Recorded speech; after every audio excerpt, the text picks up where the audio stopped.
My thought for these 10 minutes was to just step back a little bit and give some kind of reflections on perhaps high-level questions that could set the scene for the panel.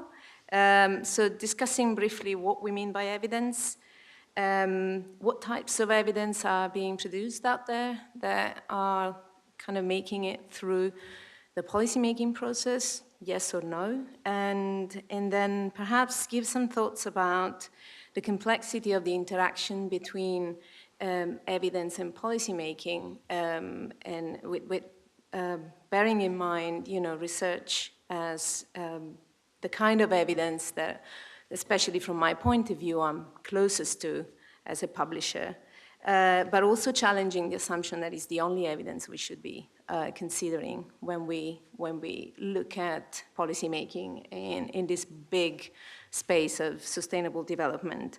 So what do we mean by evidence? You could argue that evidence is any means to prove something unknown. You could argue that a testimony is evidence. You could argue that proving a belief is offering evidence, and you could go on like that. So there isn't a unique way to define what evidence is. But one way to try and agree at least on a common dimension of what evidence is would be perhaps to focus on something that can be observed independently, something that can be verified, and something that, whose interpretation has enough consensus around. So if we agree that kind of this is a fair description of what that evidence means, and I'm happy to be challenged on that, then maybe we can move to the next point I wanted to make, that it feels obvious that research findings they are going through a rigorous peer review process. They are systematic investigation with the aim of accumulating new knowledge, are actually potentially the top type of evidence that should make the policymaking process. They can be independently observed, and they are scrutinized. And through the peer review process, you actually have that kind of consensus on the interpretation of funding. Is not a full consensus, but is large enough to make through publication.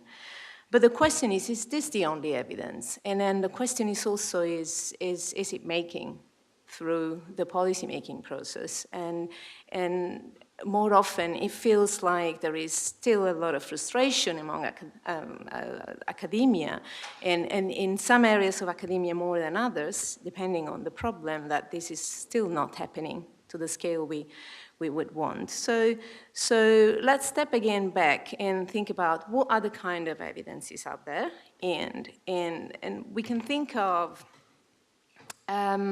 expert judgment. Expert judgment is a kind of evidence that is used actually in policy. We could think of, for example, the results of stakeholders' consultations. That's very often used in policy.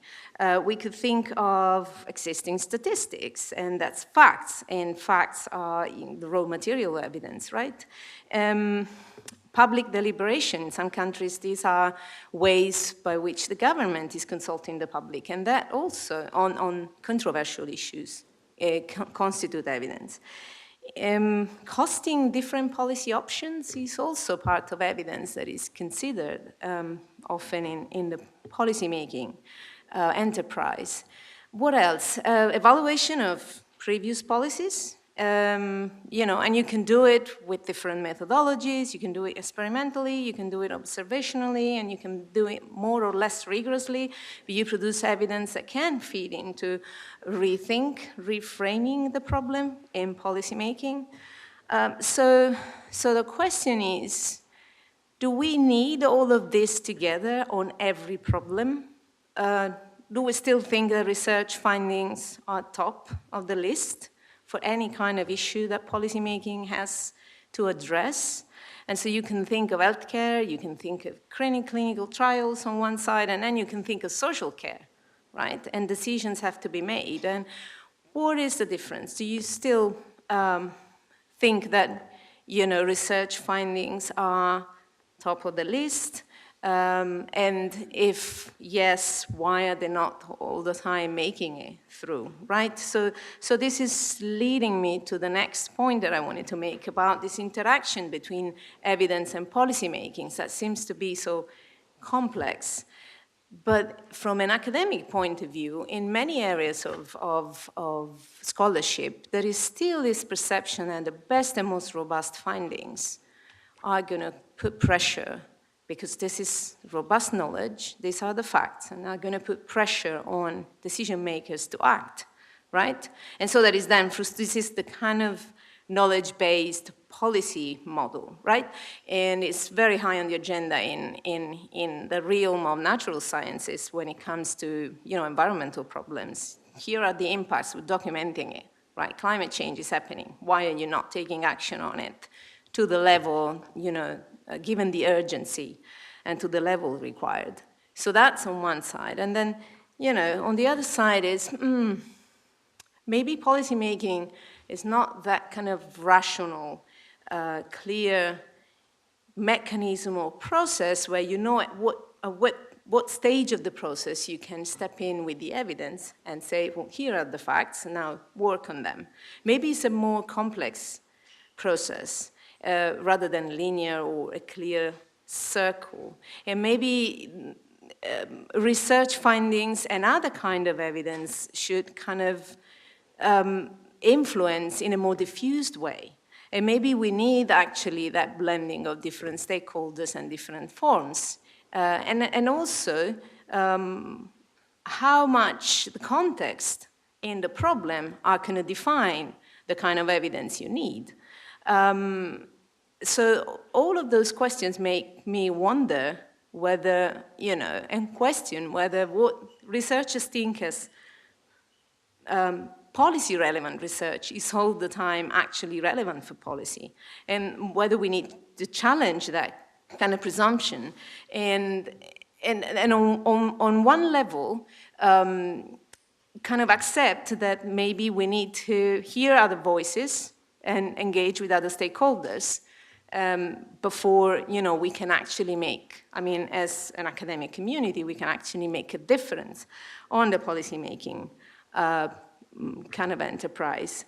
And finally, I wanted to reflect also on the issue of accessibility of, those research findings, and the difference between existing research and consolidation of research, and how important that is for policy, versus the actual new research, and whether it's all the time, well-designed to address an urgent policy problem. So accessibility is a big issue, and I'm sure the panel would touch on it. And is it easy to access? Is it easy to use?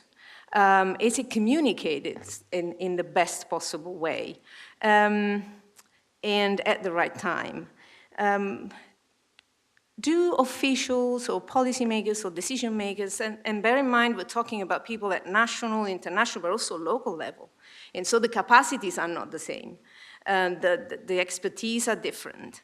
The resources are different. So do those officials have the right training to use evidence, to use research findings in the kind of decision-making process? Maybe there is also an issue there. It's not just the communication on the side of the research, but it's also the recipients probably in need of better training. And do we need mechanism in place or avenues that are allowing that bridging? Or is it that we ask researchers to do it all? They do the best science and they also do the best communication, and it's all on their shoulders, right? To then address the problem of bridging the gap. So yeah, I think the last point I wanted to make is when we talk about new research and new policy-relevant research, what are we really talking about?